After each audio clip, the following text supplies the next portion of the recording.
It's a horrible experience. You can see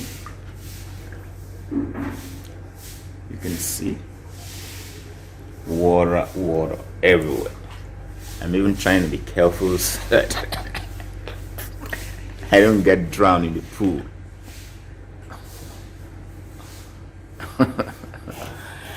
Seriously, it's not really funny. It's really not funny. You can see the whole area is submerged.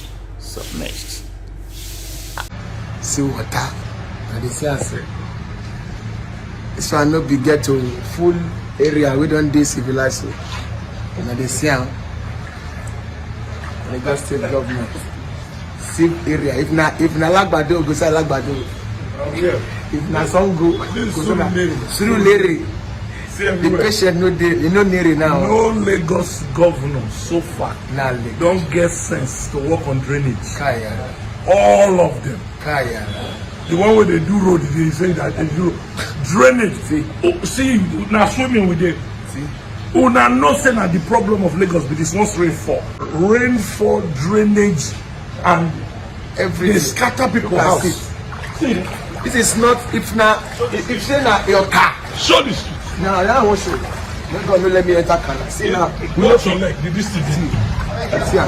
See full street. Hey, see. See now. Lagos State governor. After I go come campaign. Now come campaign. Talk nonsense. Let us see una for Lagbado. I go use campaign. See area. See, I don't enter water. See as I beat that water. See full streets. This is not a ghetto. It's not a this Surulere. It's not even close to river. It's not even close to where there's sea. See. Not up to 5 minute rain. 5 minutes. All of una Tinubu, you did not do this. Fashola, you don't do. Everybody una don't tax people. Una no naso won't look, you don't enter. Everywhere is water, flood everywhere. This is what happens when residents do not listen. When residents have refused to understand that when you drop trash, you drop garbage, you drop all kinds of stuff. The road, you litter the whole streets. It goes right into the drainage, the channels where this water actually is supposed to drain out.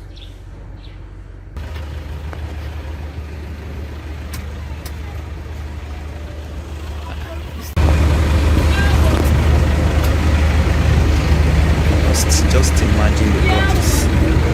The same channel the water is supposed to come out. So they are blocking all over the place.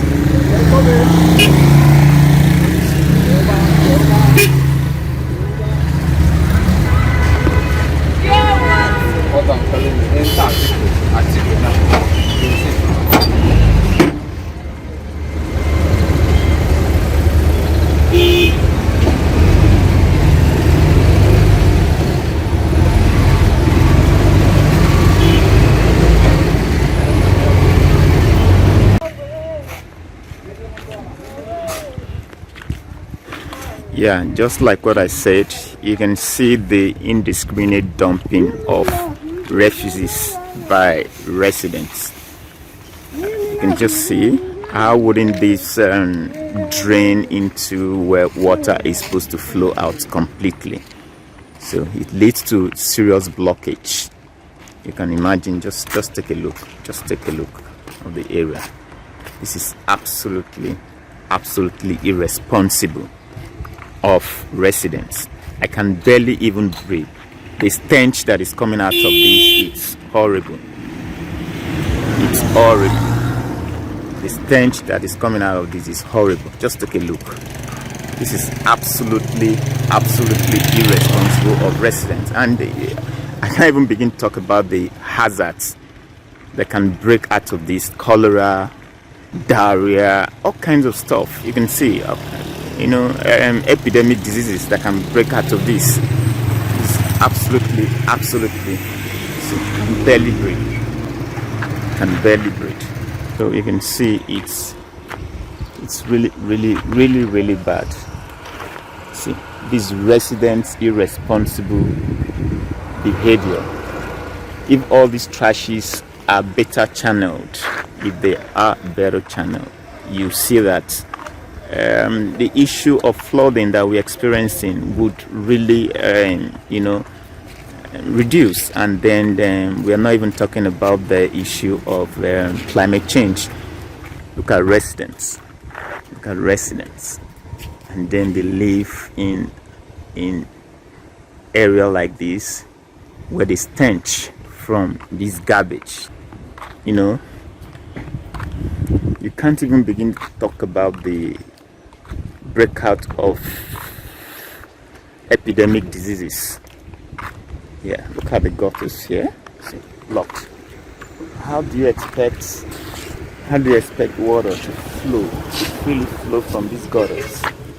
How do you expect water to freely flows? To see, all blocked, completely blocked. And these are where residents are living. See, just imagine. See the gutters. Just see.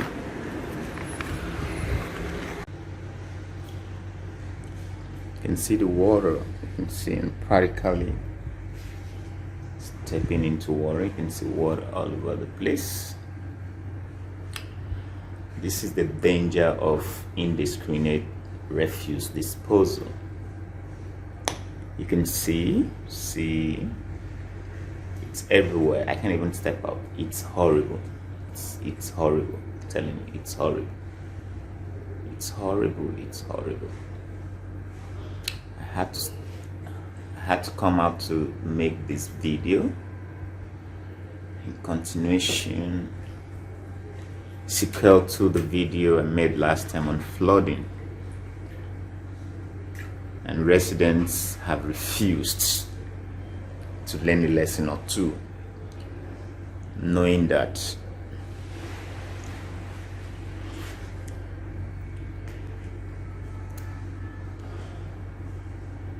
when you drop trash all over the place, that's what you get. You get blockage. The channels where this water actually is supposed to drain out are blocked. And then when you have a heavy downpour like this, what you get is flood, heavy one. In today's video, we'll be looking at tackling the issues of flooding in Nigeria. This is like my third video on this topic. My interest in keeping the street clean comes from the belief that a clean environment will definitely engender good health. The issue of flooding in Nigeria has become a serious cause for concern. Climate change has also exacerbated the issue of flooding in Nigeria. And then we're looking at the citizens or residents' irresponsible behavior in disposing of these refuges. They dump these refuges in gutters, culverts on the streets, and also in drainage areas where this water is supposed to flow out freely and end up blocking the drainage. And that's the issue we're discussing today. We're looking at the irresponsible behavior of residents and how they have also contributed to the issue of flooding in Nigeria. That's the focus of this video.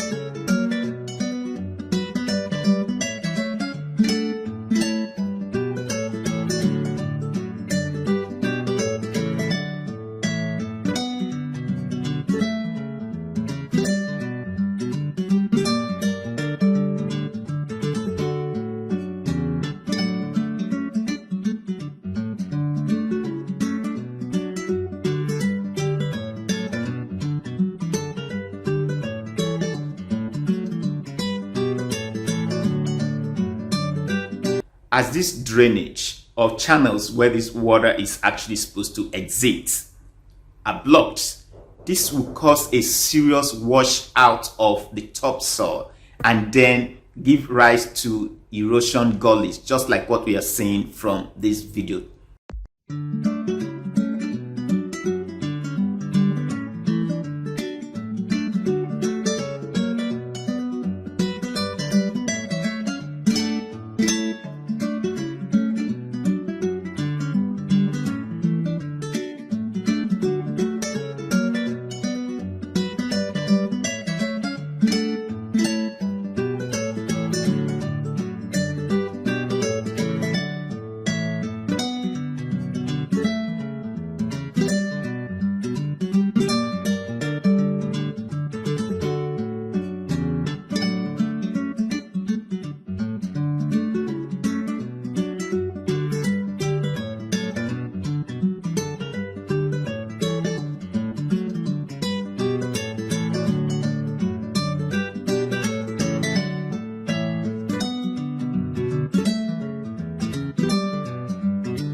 The greatest threat to our planet is the belief that someone else will save it, and can that someone be you?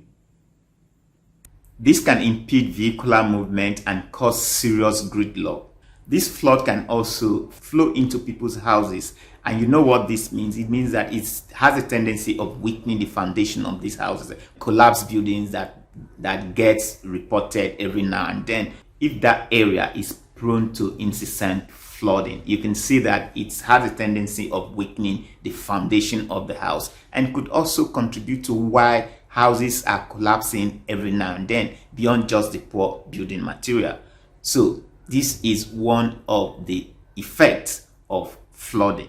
You know, beyond the effect on the roads and the buildings, you can see that it also poses a serious health risk factor on the residents or citizens living within that environment. I mean, the health hazard that can come from this, I can tell you, it's better imagined than to even think about. Now we're going to look at another effect on the economy. How can this massive heap of refuse or garbage, as it were, affect the economy?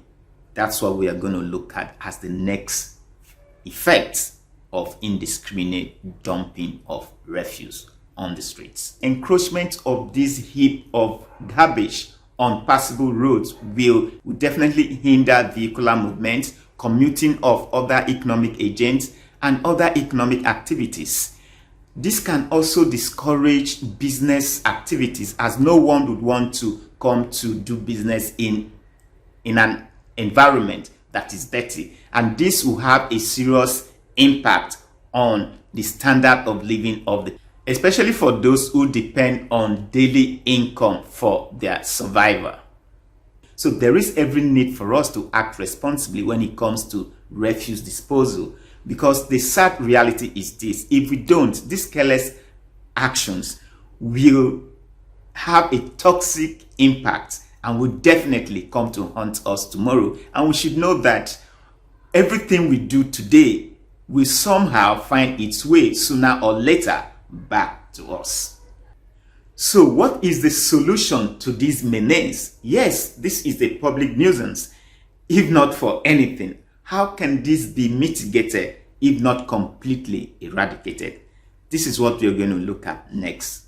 1. During the daily, weekly, and monthly cleanup exercise, these gutters, culverts, other channels that are blocked can be cleared so that this water can flow out freely in order to prevent flooding, wash out roads, prevent gully erosions, prevent outbreak of epidemic diseases. In order to prevent the number 1 above from reoccurring, government and other spirited individuals should come up with a campaign against indiscriminate littering of the streets, the gutters, and other channels where water is supposed to flow out freely. And they should also come out with a serious penalty to discourage people. They can set up a mobile court to try offenders. This could act as a deterrent for other people who may want to, take up this irresponsible way of littering the street with trash. Government should also engage a private sector. At least government is known not to be a very good manager of waste management. This private sector should be able to run a good management, a good waste management system, and then provide dumpsters, trash cans for residents, and then periodically go to these residential areas to pick up this trash, to pick up this trash, where these residents will have to be made to pay a fee for such service. And the waste management company can also recycle this waste and make it more economically usable. Government should also embark on proper town planning with some building development agencies to ensure that people don't put structures on drainage areas. Construction of good drainage systems should also be government top priority, especially in flood prone areas. Government should also take the issue of climate change seriously. I have already talked about climate change in one of my videos. If you want to watch the video, see the link below. Climate change has worsened the issue of flooding in recent times. The very need that government should indeed take a special interest on what goes on around our planet, because one day we might just wake up and there will be no planet to call our own. The National Emergency Management Services, as well as the Meteorological and Hydrological Services Agency, should always and timely too issue red alerts warning residents about, especially on flood prone areas, in order for them to take the necessary precaution, especially now that the rainy season is here. They say to be forewarned is to be forearmed. This is where I wind up.